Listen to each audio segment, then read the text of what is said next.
Video click பண்ணி வந்த எல்லாருக்கும் ரொம்ப ரொம்ப தேங்க்ஸ். என்னோட செகண்ட் vlog இது. சண்டே எடுத்த வீடியோ இது. சண்டே எப்படி ஸ்லோவாக காமாக அதே மாதிரி டிசிப்ளினாக போகுதுன்னு பார்க்கலாமா? சண்டே கூட 4:30க்கு எழுந்தாச்சுங்க.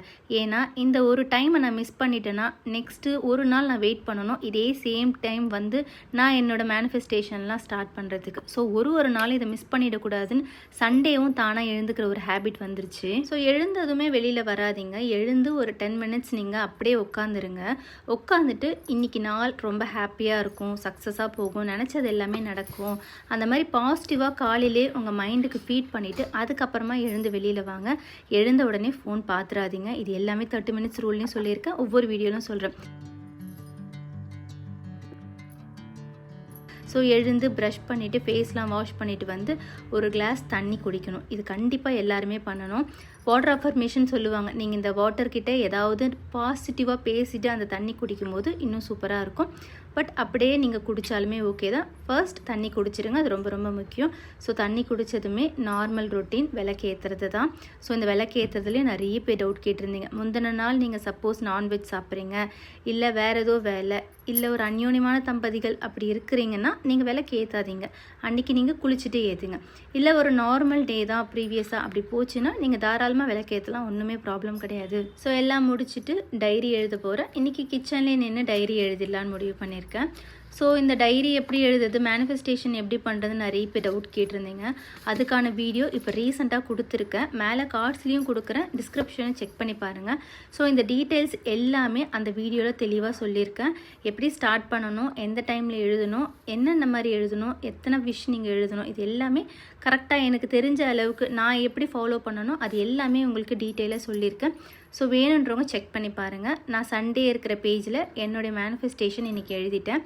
ஸோ டெய்லியுமே நான் உங்களுக்கு காட்டுவேன். இதுக்கு மேலே நான் காட்ட மாட்டேன், ஏன்னா இதுக்கு மேலே நிறைய பர்சனல்ஸ்லாம் எழுதுவேன்.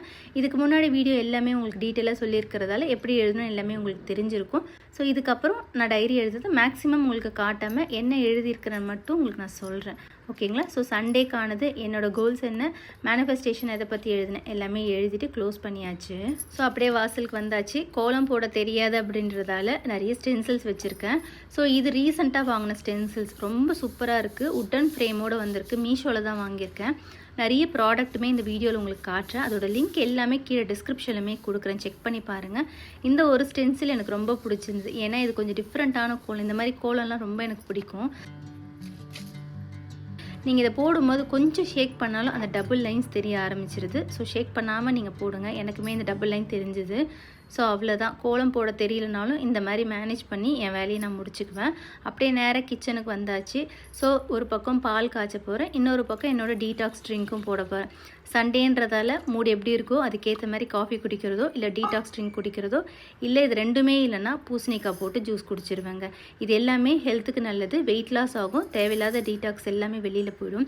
ஸோ இந்த டீடாக்ஸ் ட்ரிங்க்குக்கு என்னென்ன போட்டிருக்கேன்னா, ஒரு ஸ்பூன் சீரகம், ஒரு ஸ்பூன் சோம்பு, ஒரு ஸ்பூன் தனியா, இதெல்லாம் போட்டு கொதிக்க வைக்கணும். இது போடுற சமயத்திலே திடீர்னு நான் இப்படி பார்க்கும்போது பயங்கர கலர்ஃபுல்லாக இருந்ததுங்க. வானம் சட்டுன்னு உங்களுக்கு காட்டிடணுமே அப்படின்றதுக்காக வீடியோ இங்கே எடுத்துட்டேன். ஸோ நான் வீடியோ எடுக்கிறேன்றதால இப்படி சூப்பராக இந்த மாதிரி கிளைமேட் பார்த்தோன்னே ரொம்ப ஹாப்பி ஆகிடுச்சு. காலையிலே இந்த மாதிரி வித்தியாசமாக நீங்கள் எக்ஸ்பீரியன்ஸ் பண்ணணுன்னா இது நீங்கள் காலையில் எழுந்தால் மட்டும்தாங்க முடியும். அந்த ஒரு காரணத்துக்காக தான் இப்போல்லாம் எனக்கு அந்த காலையில் டைம் ரொம்ப பிடிச்சி போயிடுச்சு. என்னை தூங்க சொன்னால் கூட இப்போ தூங்கத்துக்கு பிடிக்கவே மாட்டேன். ஆனால் இதுக்கு முன்னாடிலாம் பயங்கரமாக தூங்குவேன். சண்டேனாலே என் டைம்லாம் 9 மணின்னு ஃபிக்ஸ் பண்ணி வச்சுருந்த ஆள்லாம் நான். ஆனால் இப்போது அது என்னன்னே தெரியல. அந்த டைமை மிஸ் பண்ணிடக்கூடாது. இந்த டைமை விட்டுட்டோன்னா நம்ம யூனிவர்ஸ் கிட்ட பேச முடியாது, மறுபடியும் ஒரு நாள் வெயிட் பண்ணணும், அதெல்லாம் தேவையில்லைன்றதுக்காக தான் எப்படியாவது அடிச்சு பிடிச்சி எழுந்துற மாதிரி ஆகிடுது. ஃபேமிலி மெம்பர்ஸ் யார் எழறாங்களோ இல்லையோ அதெல்லாம் இப்போ கவலை கிடையாது. நார்மலாக கரெக்டாக ஒரு 4:30 to 5க்குள்ளே எழுந்து வேலையெல்லாம் முடித்து விளக்கேற்றிட்டு அந்த டைரி எழுதுனா மட்டும்தான் அந்த நாள் சூப்பராக போகுது. ஸோ டைம் ஒரு 6 o'clock ஆகிருக்கு. இப்போ தான் ஒய்ஃபையை ஆன் பண்ணுறேன். நைட்டு படுக்க போகிறதுக்கு முன்னாடி ஒய்ஃபை ஆஃப் பண்ணிவிடுவேன். காலையில் எழுந்து ஒரு 1 hour to 1.5 hours அப்புறம் தான் ஒய்ஃபையை ஆன் பண்ணுவேன். அதனால் இந்த ஒய்ஃபை ஆஃப் பண்ணுற பழக்கம் கொண்டு வந்தேன்னா, ஒய்ஃபை இருந்தால் தான் நைட்டில் தூக்கம் வரலன்னா ஏதாவது ஸ்க்ரால் பண்ணலாம் அப்படின்ற எண்ணமே வரும். ஒய்ஃபையே இல்லைன்னா கண்டிப்பாக அந்த எண்ணமே நமக்கு வராது, ஃபோனும் எடுக்க தோணாது. அது மட்டும் இல்லைங்க, இந்த ஒய்ஃபை ஆஃப் பண்ணிவிட்டு தூங்கி பாருங்கள், செம்ம தூக்கம், பயங்கர ரிலாக்ஸ்டாக இருக்குது, ஒரு மாதிரி எனர்ஜெட்டிக்காக இருக்குது அந்த தூக்கமே. நான் அது ரொம்ப நல்லா எக்ஸ்பீரியன்ஸ் பண்ண ஆரம்பித்ததுக்கு அப்புறம் தான் அதை ரொம்ப வந்து ப்ராக்டிக்கலாக எடுத்துகிட்டு வந்துட்டேன். ஸோ இன்றைக்கி சண்டே, நல்ல ஒரு டிஃப்ரெண்ட்டான கிளைமேட். ஸோ காஃபியே குடிச்சிடலான்னு முடிவு பண்ணி காஃபி குடிக்கலாம் அப்படின்னு எடுத்தாச்சு. ஸோ அப்படியே வானத்தை ரசிச்சுட்டே காஃபி குடிக்க ஆரம்பிச்சிட்டேன். அதாவது ஒரு நாள் ஒரு மாதிரி தோணும், இன்றைக்கி இதை குடிக்கலாம் அதை குடிக்கலாம் அப்படின்னு. பட் ஓரளவுக்கு டிசிப்ளினாக கொண்டு போகலான்னு தான் பார்க்குறேன். பட் வீக்லி ஒரு 2 டேஸ் காலையில் காஃபி, இல்லை காலையில் இந்த ஜூஸ் அந்த மாதிரி ஏதாவது மாற்றி குடிப்பேன். ஸோ இந்த டீடாக்ஸ் ட்ரிங்க்கும் ரெடி ஆகிடுச்சு. இது ஒரு 11 o'clock போல் குடிச்சிக்கலாம். அப்போ குடிக்கும் போது பார்த்திங்கன்னா மதியம் உங்களுக்கு அந்த பசி எடுக்கிறப்போ சூப்பராக இருக்கும். இப்போ டைம் ஒரு 7 ஆகிடுச்சு. 7 மணி டு 7:30 மணின்றது இந்த சன் வந்து உங்களுக்கு அப்போ தான் நல்லா ஃப்ரெஷ்ஷாக இருக்கும். அந்த டைமில் வெயிலில் உட்காருங்க. சும்மா உட்காராமல் ஏதாவது ஒரு புக் படிக்கிறதோ இல்லை ஏதாவது ஒரு வேலை பண்ணுங்கள், ஃபோன் எடுக்காதீங்க அந்த டைமில். ஸோ இதை டெய்லியுமே நான் ப்ராக்டிஸ் பண்ணுறேன். எதுக்காகனா கால்சியம் உடம்புல கம்மியாக இருந்தது, அப்போ டாக்டர் சஜஸ்ட் பண்ணது வெயிலில் உட்காரணும்னு. ஸோ நான் இந்த 7 to 7:30 இந்த டைம் செலக்ட் பண்ணியிருக்கேன். இது வந்து ஸ்கூல் பசங்க இருந்துச்சுன்னா இதை வந்து 8 to 8:30, ஏன்னா 8 o'clock அவங்க கிளம்பிடுவாங்க. அவங்க கிளம்புனதுமே அந்த 1/2 hour வெயிலில் உட்காந்துருவேன். அந்த டைமில் அந்த புக் படிக்கும்போது இன்னும் நல்லாவே உங்களுக்கு 2 வேலையும் ஒரே டைமில் ஆன மாதிரி இருக்கும். ஸோ ரொம்ப ரிலாக்ஸ்டாக இருக்கும். ஸோ 7:30க்கு அப்புறம் வீடை க்ளீன் பண்ணலாம் அப்படின்னு வந்தேன். ஸோ ஆல்ரெடி வீடியோவில் சொன்ன மாதிரி வீட்டை வந்து ரொம்ப போட்டு க்ளீன் பண்ணி அப்படியே சுத்தமாலாம் வச்சுக்க மாட்டேன். அன்னன்னைக்கு ஓரளவுக்கு எவ்வளோ க்ளீன் பண்ண முடியுதோ அவ்வளோ க்ளீன் பண்ணிப்பேன். ஏன்னா டெய்லி நம்ம அப்படியே க்ளீனிங்லேயே இருந்தோன்னா மொத்த நாளும் அதிலே போயிடும், அப்புறம் நமக்கான டைம் எதுவுமே கிடைக்காது. ஸோ முடிஞ்ச அளவுக்கு அப்படி இப்படி இருக்கிறத க்ளீன் பண்ணி ரெடி பண்ணிக்கோங்க. அவ்வளோதான் நானுமே பண்ணுவேன். ஸோ 8:30க்கு டிஃபன் ரெடி பண்ணணும். அதுக்குள்ளே இருக்கிற இந்த சின்ன சின்ன வேலையெல்லாம் காலையிலேயே முடிச்சிட்டோன்னா கொஞ்சம் பிரேக்ஃபாஸ்ட் சாப்பிட்டு கொஞ்சம் ரிலாக்ஸாக இருக்கலாம் அப்படின்றது தான் பிளானு. ஸோ நீங்கள் சொல்லுங்கள், நீங்கள் இந்த மாதிரி க்ளீனிங்கில் ரொம்ப ஆர்வமாக இருப்பீங்களா, இல்லை எப்போவுமே வீடு அப்படியே பளிச்சுன்னு இருக்குன்னு நினைப்பீங்களா, இல்லை எந்த மாதிரி டைப்புன்னு கீழே கமெண்ட்டில் சொல்லுங்கள், நானும் தெரிஞ்சுக்கிறேன். நான் வந்து அப்படியே லைட்டாக மேலே மட்டும் மேக்கப் பண்ணி விட்டுருவேன். என்றைக்காவது விசேஷம் வருது இல்லை ரொம்ப டீப் க்ளீன் பண்ணணும்னா அன்றைக்கி தான் எல்லாத்தையும் எடுத்து க்ளீன் பண்ணுவேன். அதே போல் இந்த தரை பார்த்திங்கன்னா வாரத்தில் ஒரு நாள் மாப் போட்டுருவேன். பட் பசங்க இருக்கிறதால கீழே எல்லாம் சிந்தி இந்த ஒயிட் டைல்ஸ்க்கு அப்படியே தெரியும். என்ன பண்ணுவேன்னா ஜஸ்ட் இந்த மாதிரி தண்ணியை தெளிச்சுட்டு அப்படியே மாப் ஸ்டிக் வச்சு க்ளீன் பண்ணிவிடுவேன். இது ஒரு சின்ன ட்ரிக்குங்க. இப்படி பண்ணிங்கன்னா வீடு எப்போவுமே பளிச்சுன்னு இருக்க மாதிரி இருக்கும். ரொம்ப போட்டு மாங்க நம்ம இந்த மாதிரி மாப் பண்ண தேவையில்லை. சிம்பிளாக ஒரு 2 நிமிஷம் நீங்கள் ஸ்பெண்ட் பண்ணிங்கன்னா போதும், டக்குன்னு இந்த வேலையை முடிச்சுக்கலாம். ஸோ இந்த மாதிரி தாங்க சின்ன சின்ன விஷயம் பண்ணி தான் வீட்டை அப்படியே ரெடி பண்ணி வச்சுக்குவேன். இல்லைனா ரொம்ப அதுவே ஸ்ட்ரெஸ் ஆகிடும். வீடு குப்பையாக இருந்தாலும் ஸ்ட்ரெஸ் ஆகும், வீட்டை ரொம்ப க்ளீன் பண்ணாலும் ஸ்ட்ரெஸ் ஆகும். ஸோ அவ்வளோதான், மாப் பண்ணியாச்சு, ஸ்டாண்டில் வந்து ஃபிக்ஸ் பண்ணியாச்சு. இந்த ஸ்டாண்டோட லிங்க்குமே கீழே கொடுக்குறேங்க, மீஷோவில் தான் வாங்கியிருந்தேன், சூப்பரான குவாலிட்டி. ஸோ இப்போது வந்து பூசணிக்காய் ஜூஸும் குடிக்கணும்னு தோணுச்சு, சரி அதையும் போட்டுடலாம். ஏன்னா காலையில் குடிக்க வேண்டியது மிஸ் ஆகிடுச்சு. பூசணிக்காய் என்ன பண்ணுங்கள், ஒரு சின்ன துண்டு இந்த மாதிரி எடுத்துகிட்டு விதையை எடுத்துருங்க. விதையை எடுத்துகிட்டு இதோட மேலே இருக்கிற தோலும் ரிமூவ் பண்ணிவிடுங்க. இதை வந்து சின்ன சின்ன க்யூபாக கட் பண்ணிவிட்டு மிக்ஸி ஜாரில் சேர்த்துட்டு ஒரு 3 போல் மிளகு சேர்த்துக்கங்க. இது கூட சுடு தண்ணி ஊற்றி ஜூஸ் போடுங்க. அப்போ உங்களுக்கு சளி பிடிக்காமல் இருக்கும். இது உடம்புல இருக்கிற கொழுப்பு கரைக்கும், ப்ளஸ் வெயிட் லாஸ்க்கு ரொம்ப ரொம்ப யூஸ்ஃபுல்லாக இருக்குது. டயபெட்டிக் இருக்கிறவங்க கண்டிப்பாக இதை குடிக்கலாம். டாக்டர் எங்களுக்கு சஜஸ்ட் பண்ணதே அதுதான்.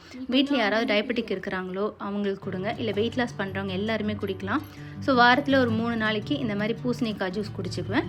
அப்புறம் 3 நாளைக்கு அந்த டீடாக்ஸ் ட்ரிங்க், அதுவுமே பார்த்திங்கன்னா டயபெட்டிஸ் இருக்கிறவங்களுக்கு ரொம்ப ரொம்ப நல்லது. ஸோ நானுமே இப்போ கொஞ்சம் வெயிட் லாஸ் பண்ணலான்ற முடிவில் தான் இருக்கிறேன். இப்போ என்னோடய வெயிட் பார்த்திங்கன்னா 67 இருக்குது. அது ஒரு 62க்கு கொண்டு வந்துட்டேன்னா கரெக்டாக இருக்கும்.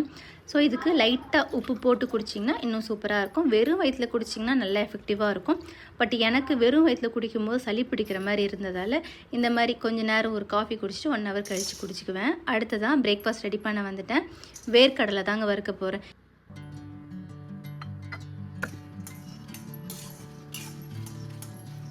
ஸோ இதை அப்படியே வேர்க்கடலையை வறுத்துட்டு அப்படியே இது கூட இன்னொரு ப்ராடக்ட் வாங்கினேன், அதையும் காட்டுறேன். இது வந்து வெளியில் வாசலுக்கு மாட்டுறதுக்கு தான் வாங்கியிருந்தேன். பார்க்கவுமே ரொம்ப அழகாக இருந்தது. இதுவுமே மீஷோலேருந்து தான் வாங்கியிருந்தேன், கீழே லிங்க் இருக்கும் பாருங்கள். ஸோ அவ்வளோதான், வறுத்தாச்சு, ஒரு தட்டில் கொட்டி ஆற வச்சாச்சு. சைட் பை இட்லியும் ஊற்றிக்கலாம் அப்படின்னு வந்தாச்சு. ஸோ உங்களுக்கு கிளாக் வச்சு நான் காட்டினேன்னா என்ன டைமுக்கு என்ன பண்ணுறேன்னு தெரியும்ல, ஸோ அதுக்காக தான். ஸோ இப்போ 8:30 ஆகுது, இட்லி ஊற்றியாச்சு. ஒரு 8:30 to 9க்குள்ளே பிரேக்ஃபாஸ்ட்டை முடிச்சிடணுன்றது தான் பிளான். அப்போ தான் அடுத்தது ஏதாவது பண்ணுறதுக்கு ஒரு 2 to 3 hours ரிலாக்ஸ்டாக பண்ண முடியும். ஸோ இந்த வேர்க்கடலையை தோல் எடுக்கிறதுக்காக இந்த மாதிரி ஒரு ஃப்ளாட்டாக இருக்கிற சர்ஃபேஸ் வச்சு நல்லா இந்த மாதிரி தேய்ச்சிங்கன்னா அந்த வேர்க்கடலையோட தோல் எல்லாம் வந்துடும். நிறைய பேர் மண் சட்டியில் போட்டு கடைவாங்க.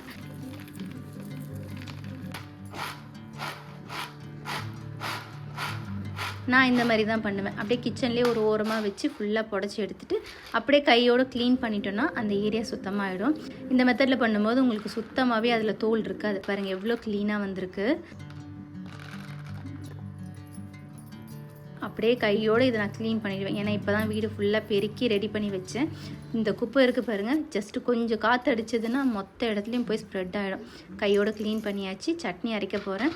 ஸோ வேர்க்கடலை சட்னி தான் யூஸ்வலாக பண்ணுறதாங்க. வேர்க்கடலை, காஞ்ச மிளகா, பூண்டு, புளி, அவ்வளோதான். காரம் வந்து எங்கள் வீட்டில் ரொம்ப மீடியமான காரம் தான், அதிக காரம் எடுக்க மாட்டோம். ஸோ உப்பு போட்டுட்டு கொஞ்சம் இதுக்கு தாளிப்பு சேர்த்து கொடுத்துட்டு இட்லியோடு சேர்த்து சாப்பிட்டோன்னா அவ்வளோதான், பிரேக்ஃபாஸ்ட் வேலை முடிஞ்சிடும். பிரேக்ஃபாஸ்ட் முடிஞ்சதுன்னா மீதி இருக்கிற குட்டி குட்டி வேலை என்ன இருக்குன்னு பார்த்து அதையும் கையோடு முடித்து எடுத்துகிட்டு வந்துடுவேன். இப்போ இட்லி வெந்துட்டுருக்கிற சமயத்தில் வாஷிங் மிஷினில் துணி போட்டுடலான்னு அதுக்கும் வந்துட்டேன். ஸோ ஒரு சைடாக நீங்கள் வேலையை முடிச்சுட்டு வந்தீங்கன்னா அந்த நாளில் ஃபுல் டே ஒர்க் பண்ணுற மாதிரி இருக்காது. காலையிலே ஓரளவுக்கு ஒரு 9:30க்குள்ளே இருக்கிற வேலையெல்லாம் முடிச்சிட்டிங்கன்னா அப்புறம் கொஞ்சம் ஃப்ரீ ஆகிடுவீங்க. ஸோ இட்லி ரெடி ஆகிடுச்சு. இட்லி நல்லா சாஃப்டாக ரெடி ஆகிடுச்சு. அவ்வளோதான், சாப்பிட்டாச்சு. ஸோ மிஷினில் போட்ட துணியும் முடிஞ்சிருச்சு. அவ்வளோதான், அதை வந்து காய போட்டேன்னா இதோட எனக்கு ஒரு 1 to 1.5 hours ஃப்ரீ தான். ஸோ சைலண்ட்டாக உட்காந்து ஏதாவது பண்ண முடியுதான்னு பார்ப்பேன்.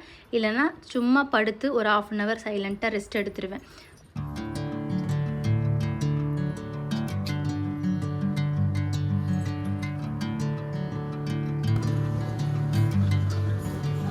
நான் எல்லா வேலையும் முடிச்சுட்டு கொஞ்சம் நேரம் போய் படுத்துட்டு 12 o'clock எழுந்து வந்து தான் சமையலே ஆரம்பித்தேன். ஸோ இன்றைக்கி ரொம்ப சிம்பிளாக பண்ணிடலாம் அப்படின்ட்டு முட்டை பிரியாணி தாங்க பண்ணுறேன். முட்டை ஒரு பக்கம் வேக போட்டுட்டு இந்த பக்கம் நான் கலர போகிறேன். இந்த நைஃபும் பார்த்திங்கன்னா மீஷோலேருந்து வாங்கியிருந்தேன். இது எனக்கு ரொம்ப நாளாக வாங்கணும்னு ஆசை, இந்த கலர் நைஃப் இருக்கிறது.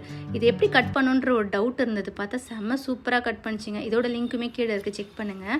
ஸோ அவசரமாக முட்டை பிரியாணி பண்ணுற மாதிரி ஆகிடுச்சு. ஏன்னா 12 மணி ஆகிடுச்சு.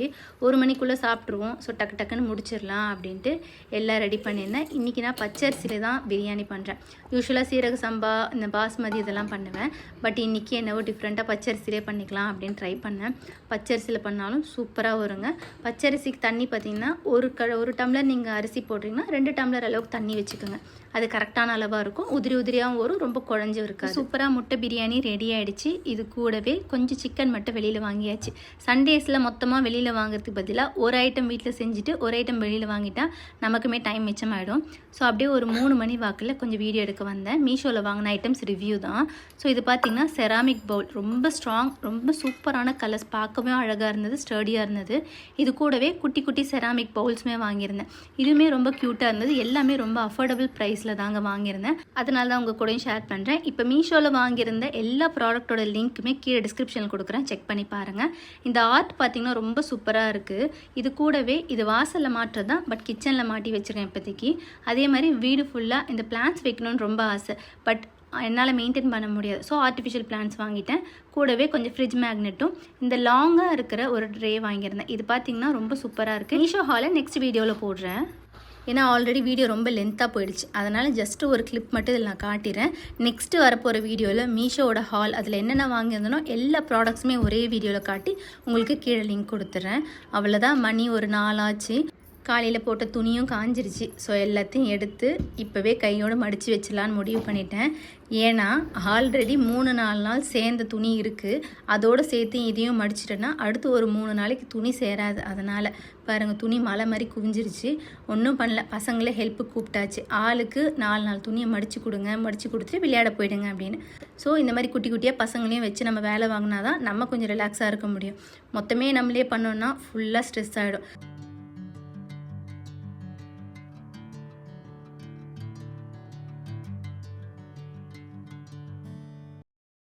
நான் இந்த பக்கம் டீ போடலான்னு வந்துட்டேன். ஸோ 4 ஆனோடனே டீ ஞாபகம் வந்துருச்சு. டீ போட்டு குடித்தாதான் அடுத்த வேலை என்னன்றது யோசிக்கவே முடியும். எவ்வளவோ நல்ல ஹேபிட்ஸ்லாம் இம்ப்ளிமெண்ட் பண்ணாச்சு. ஆனால் இந்த டீ காஃபியை மட்டும் விடவே முடியல. இந்த டீ காஃபின்றது சின்ன வயசுலேருந்து குடித்ததால் அது உடம்புலே ஊறி போயிடுச்சு. டீ காஃபி இல்லைன்னா உயிர் வாழ்கிறதே கஷ்டன்ற அளவுக்கு எனக்கெலாம் தோணுது. பார்க்கலாம், கொஞ்சம் கொஞ்சமாக வெளியில் வர ட்ரை பண்ணுறேன். ஸோ அப்படியே வந்தேன், செம்ம காற்று. அப்படியே பால்கனி பார்த்து உட்காந்து இந்த டீயை கொஞ்சம் நேரம் குடிச்சிட்டு ஒரு 10 நிமிஷம் ரிலாக்ஸ் பண்ணிக்கலாம், அடுத்து என்ன பண்ணுறதுன்னு யோசிக்கிறதுக்காக அப்படின்னு மெதுவாக நான் ரசிச்சுட்டே குடிக்க ஆரம்பிச்சிட்டேன். இந்த சைட் பார்த்தா துணியெல்லாம் மடித்தாச்சு, நானுமே கொஞ்சம் ஹெல்ப் பண்ணேன். ஸோ எல்லோரும் 3 பேர் சேர்ந்து கடகடன் துணியை மடித்து ரெடி பண்ணி எடுத்து வச்சாச்சு.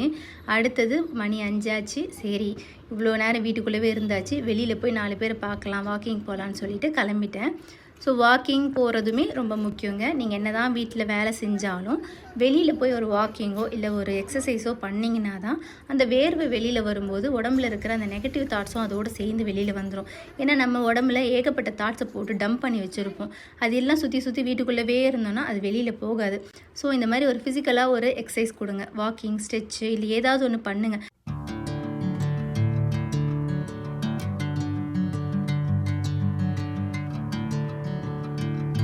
லைஃப்பில் மேனிஃபெஸ்டேஷன் எவ்வளோ முக்கியமோ அது நம்ம ஸ்டார்ட் பண்ணுறதுக்கு முன்னாடி ஒரு டிசிப்ளினை ஸ்டார்ட் பண்ணிடணுங்க. இந்த மாதிரி கொஞ்சம் வாழ்க்கையை டிசிப்ளினாக மாற்றணுன்னா லைஃப் சூப்பராக இருக்கும். ஸோ எல்லாம் முடிச்சுட்டு இப்போ எனக்கே நான் ஒரு சின்ன கிஃப்ட் கொடுத்துக்குவேன். ஏன்னா எல்லாமே கரெக்டாக பண்ணின்னு வந்தேன்னா இந்த மாதிரி எப்போவாச்சும் ஒரு ஐஸ்கிரீம் வாங்கி சாப்பிட்ருவேன். இது அன்ஹெல்த்தின்னு தெரியும், பட் எனக்கு வேறு ஆப்ஷன் இல்லை, இதையும் நான் பண்ணிக்குவேன். ஸோ அவ்வளோதான், மணி 6 ஆச்சு, விளக்கு ஏற்றியாச்சு. காலையில் 4 to 6 விளக்கு ஏற்றிடுவேன். ஈவினிங் ஷார்ப்பாக ஒரு 6 மணிக்கு விளக்கு ஏற்றிட்டு ஒரு 10 நிமிஷம் சைலண்ட்டாக உட்காந்துருவேன். அப்புறம் 7 மணிக்கு பார்த்தா செம மழைங்க. அது வீடியோ எடுக்கிறதுக்காக எல்லாமே இன்றைக்கி டிஃப்ரெண்ட்டாக நடந்தது.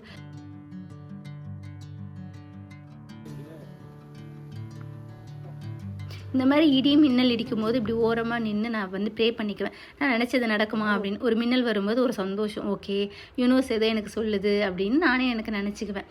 ஸோ அவ்வளோதாங்க, மணி 8 ஆகிடுச்சு. டின்னர் ப்ரிப்ரேஷன் ஸ்டார்ட் பண்ண போகிறேன். ஸோ டின்னரும் பார்த்திங்கன்னா 8 to 8:30 முடிச்சிருவோம். டின்னருமே தோசை தான். ஸோ எதுவும் ரொம்ப ஸ்பெஷல்லாம் கிடையாது. சட்னி அரைக்கிற மூடு இல்லை. ஸோ இந்த மாதிரி இட்லி பொடி வச்சு சாப்பிடணும், மிளகா பொடி வச்சு சாப்பிடணுன்னு ரொம்ப ஆசை. இது ரெகுலராக பண்ண முடியாது, ஏன்னா ரொம்ப காரமாக இருக்கும். ஸோ மந்த்லி ஒன்ஸ் இந்த மாதிரி ரொம்ப சோம்பலாக இருக்கிறப்போ இந்த மாதிரி பண்ணிக்குவேன். ஆனால் செம்ம சூப்பராக இருக்குங்க இட்லி தோசைக்கெலாம். இட்லியை விட தோசைக்கு ரொம்ப சூப்பராக இருக்கும். ஜஸ்ட்டு பூண்டு இடித்து போட்டு மிளகாய்த்தூள், உப்பு, அவ்வளோதான். சூடான எண்ணெயில் போட்டு இறக்குனீங்கன்னா அப்படியே எத்தனை தோசை போகுதுன்னே தெரியாது, அவ்வளோ சூப்பராக. ஸோ டின்னரை 8:30 முடிச்சாச்சுங்க. அவ்வளோதான், இப்போ கிச்சனை க்ளோஸ் பண்ணிவிடுவேன். இதோட காலையில் தான். ஸோ லைட்டாக ஒரு க்ளீனப் பண்ணிவிட்டு அவ்வளோதான், கிச்சன் லைட்லாம் ஆஃப் பண்ணியாச்சு. டைம் 8:45. ஒய்ஃபை இதோட ஆஃப் பண்ணிவிடுவேன். இதோட காலையில் தான் படுக்க போகிற டைமும் வந்தாச்சு. படுக்கிறதும் பார்த்திங்கன்னா நான் கொஞ்சம் ஸ்பெஷல் தாங்க. நாங்கள் எல்லாமே பாயில் தாங்க படுப்போம். ஸோ உடம்புக்கு ரொம்ப ரொம்ப நல்லது. அவ்வளோதான், 9:15 இதோட க்ளோஸ் பண்ண போகிறேன். நெக்ஸ்ட் வீடியோவில் மீட் பண்ணுறேன். நன்றி, வணக்கம், பாய்.